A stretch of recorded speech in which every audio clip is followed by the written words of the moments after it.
This is a Momentum Media production.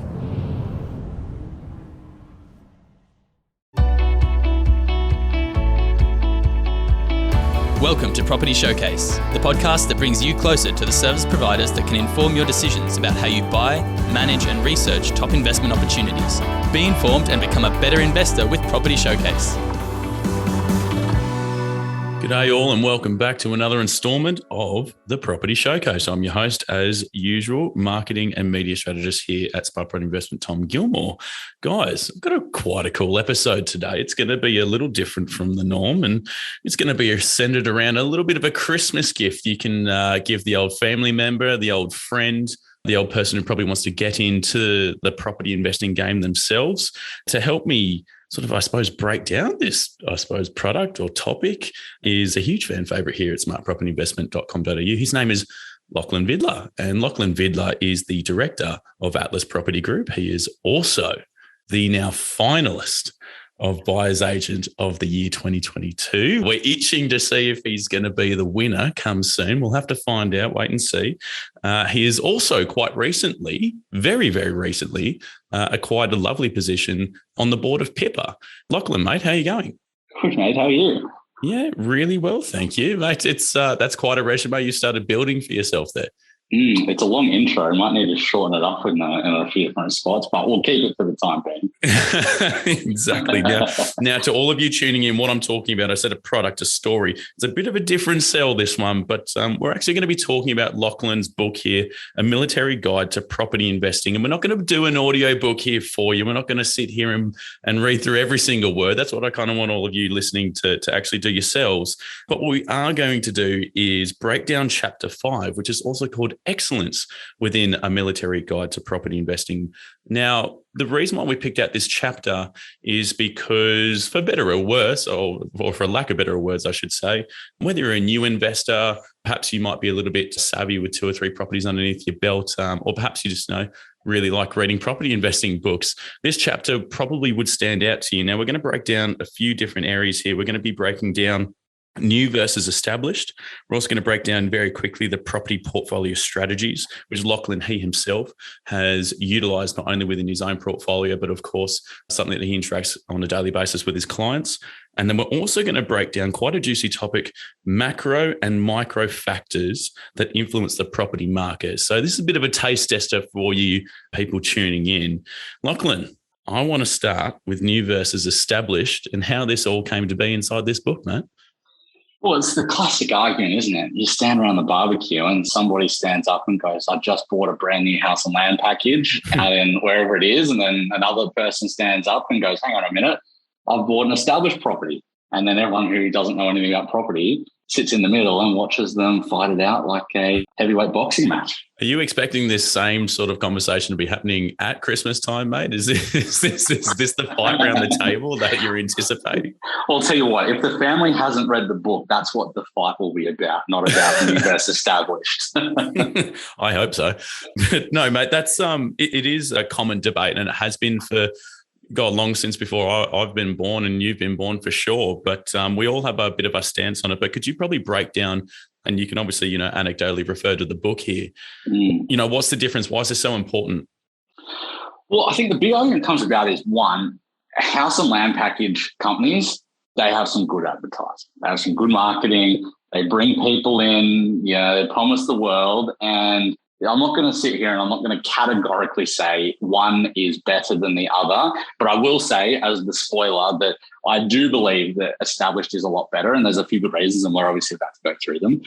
But to me, it's just that, house, particularly house and land, like in this property context, of course, there's other things that come into it, like off the plan apartments, all that stuff. But the big one that I think that the book is focused on and that we're obviously talking about is a house and land package or an established property, and which route should you go down? Excellent. And more often than not, I suppose let's clear this out from, everyone's minds. If I say I'm an investor, I'm going to come to Atlas Property Group. Yeah. If I come to you saying, I've just found this house and land package, is this something that you provide or is this something that I can pursue with you? What is your almost immediate answer that I'm going to be anticipating from you? My answer will be, I wish you the best of luck because we don't do that at Atlas. I like it. I like it a lot. Now, this second bit here, property portfolio strategies. I'm going to label them out very quickly, and I assume it's probably within this order, not necessarily any particular order, but buy and hold, renovate, flip, cash cow, secondary dwelling, and development. I'm going to start with the top, buy and hold. This is a big fan favorite of mine, but buy and hold, what does this mean? So, I mean, it's sort of in the name, isn't it? You buy it and then you hold it. It's the classic old strategy of you're playing the long-term game. You don't really intend to do anything with it. You're going to let the market do all the heavy lifting for you. And you're just going to then see what happens in, 5 years, 10 years, 15, 20, and into retirement. And renovate? Well, that I think is probably most people grab that one. That's it is, to be fair, I guess a bit of a combination of buy and hold and then obviously renovating the property. But renovate in the context of the book for us is you're buying and holding, but then you do a renovation on it, but you continue to buy and hold, right? You're not looking to offload it or anything like that. The whole point is you make a few improvements, you let the market take it up, you let your improvements also add equity to it. And then that way you get a bit of a double effect in your capital gains. I think this is a really good distinguish between the next point here as well, because I really don't. So I feel like some people can't actually distinguish between the two things. But the next one here is flip. Yeah. And flip is kind of the opposite of that. You buy it, you renovate it, and you look to sell it straight away. And what I find in Australia is that everyone gets a big fascination with this because of all the shows that are on TV, which are all American based for the majority. And the big thing that I find here is that in America, you don't pay stamp duty. You pay a land tax or an annual land tax. So it's a lot easier to flip a property because you buy it and you're only paying your land tax for the time that you hold it. So if you hold it 6 months, you pay it 6 months. Here, we've got stamp duty. So suddenly, depending on the price of the property that you're buying, like say it's a $400,000 or $500,000 property or something, you're paying $30K, $20 or $30K in stamp duty, which you've got to recoup in your renovation. That's a lot of money to get back. Yeah. No, I couldn't agree more. And cash cow. Yeah. So cash cow is kind of like that property that's still residential. So we're not talking commercial or anything like that. It's typically associated with something that might be in, maybe a lower socioeconomic area or one that's out in the sticks, like, getting into, say, very, very rural Australia where you're not really expecting much capital growth out of it, but you're getting a really good rent. Like maybe you're up around, 8, 9, 10% plus. And the whole point of that is it's a cash cow, it's just income. Yep. Secondary dwelling. Yeah. So this one is where you might put, say, a granny flat or something of the sorts in your backyard. I mean, there are a few other things that you can do, but the whole idea is that you're building this granny flat and you're going to put it out there. It's going to add to your cash flow. You are going to limit yourself because you're probably not going to find a homeowner that might want to buy it off you if you want to do it, but you're going to get a lot of good income. And there's plenty of places where, think of Sydney.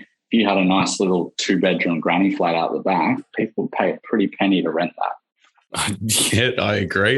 There's already a few things that have come to mind off the back of this year where I could think of a pair of twigs that was so-called a 2-bedroom house that was in the back, but it made money. It's all the development. So this is where we get a bit more spicy. And I guess you could maybe put secondary dwelling into the development bucket, but I thought let's just separate it out because this one's already quite filled out. And this one is all about, as the name suggests, developing the land and developing the property. And there's a few different aspects to it, which we can obviously have a quick chat about. But there are, a few different strategies and it's very complex, where buy and hold is definitely the simplest of all the strategies. Development is certainly the more complex out of them. Do you often find the development side of things is a route that people tend to take once they are a little bit more established within their buying and holding strategies? Like, is that just the absolute norm? Oh, if we're talking on the balance, yeah. Like your average investor, like say it's some 30-year-old guy or girl and they've just bought their first property, they're probably not itching to jump in and develop it. Sometimes it happens, particularly for, say, subdivision, where it's more of an administrative process than it is a development build type of scenario. But for the most part, yeah, people tend to wait and get a little bit more mature in their portfolio, particularly because they might not have the cash. That's a big one. It can be quite an expensive route to go. It yields good results, but quite an expensive route to go as well. Yeah, but couldn't agree more. I think just reflecting on these 6 points very quickly before we move into the next part within the chapter, I can already see in my mind, I want to refer back to the old Christmas party debate after a bit of ham and a few ciders. I can already see in my mind, probably more on the rookie side of things, the definitions between the renovate, the flip, the secondary dwelling and development. I think these are a lot of key terms that a lot of people would probably just misuse. Yeah, definitely. And I think, just from the outset, you can obviously learn definitions, galore. There's that many acronyms, there's that many things, little facts, little tweaks, little words that you need to remember within this game. But it's already just a sort of a standout in my opinion in terms of looking at it that way. Macro and micro factors that influence the property market. What does this mean? So macro factors are sort of the big things. So, things that are maybe affecting the whole economy, whether it's the national economy or the state economy, whereas micro are the things that are a bit smaller. So maybe you're talking more on, say, the suburb level or even the individual house or things like that. So there's obviously a few different things that make up each category. And in the macro side, one of the biggest ones is access to credit. So it's pretty simple. If you can't borrow money or people in general can't borrow money, it means it's harder to buy houses, and it means that there's less competition, so less demand. So it means that it's going to be harder to have price growth. And we're seeing that right now. Obviously the market's still punching along nicely, but we've just had some of the changes to the assessment buffer rate. And it's already reduced, I think some people say about maybe 5% of your borrowing capacity. So it's not a lot, but people who are already on the cusp starting to reduce their ability to borrow. And it will have a minor effect on demand. Do you think, I feel like we could probably go down a bit of a rabbit hole with macro and micro influences on the market. Again, I understand it's the point of obviously purchasing the book to make it a little bit more relatable to you, though, just to give the audience a little bit more of an understanding as to, again, why you should buy it. Yeah. What was the foundation of this? Is this purely based on your own property investing journey? Obviously, I understand, you've got a military background. It probably helped the title of the book. Certainly very disciplined in the way you've gone about it. Is that where it stems from, your own personal journey?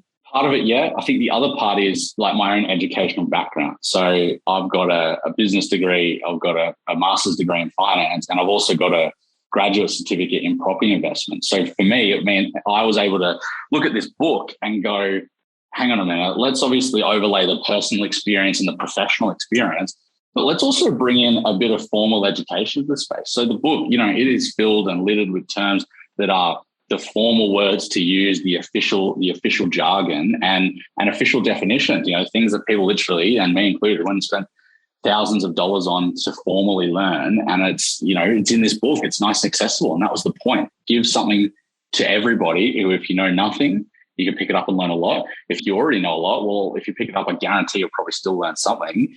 And make it an easy, simple read, but full of knowledge, or at least I hope. Yep. So in other words, what you're saying is people, perhaps even people who've never invested in property before, they want to jump into it, or maybe they've already got their first one. Maybe you could be an avid property investor after reading this book. Is that what you're saying? I'd say if you read this book, you'd be nothing but an avid property investor. That's what I want to hear. So guys, look, as always, there's a bit of a special deal here. And now to give you a bit more, I suppose, knowledge on what this book would normally cost, it is typically in the $30 range. However, Lachlan has been very kind, and just for people at smartpropertyinvestment.com.au, so all of you tuning into this show, you don't have to pay $30. In fact, you can pay $9.95, which is in fact less than $10. And Lachlan, how do they go about doing that? Well, if they don't want to take advantage of the offer, you can go into any big bookstore, you can go into a Dimmicks or an Angus and Robertson, you can pay the $30 and you can do it that way. Or, like you said, a little discount. If you come onto the Atlas Property Group website, which is that's pretty simple, atlaspropertygroup.com.au, and you click the tab for the book, you can get the book for $9.95 just by using the code Christmas. And that's just shipping. So we're not taking any money off that. We just want to get the book out into as many hands as possible so that come 2022, people who have never invested are in the best spot to start. And for those who might have already started the journey, maybe they've got a bit more knowledge and they're ready to go. Mate, I'll be looking forward to bringing the book personally with myself to your house, and we can have a bit of a debate and argument, and I'll start pin poking holes in the book whilst we're at having a bit of that ham, mate. Hey, that'll be a short discussion then. There's no holes in this book. Lachlan, as always, mate, it's been an absolute pleasure having you on board. Thanks for having me, man. The information featured in this podcast is general in nature and does not take into consideration your financial situation or individual needs and should not be relied upon.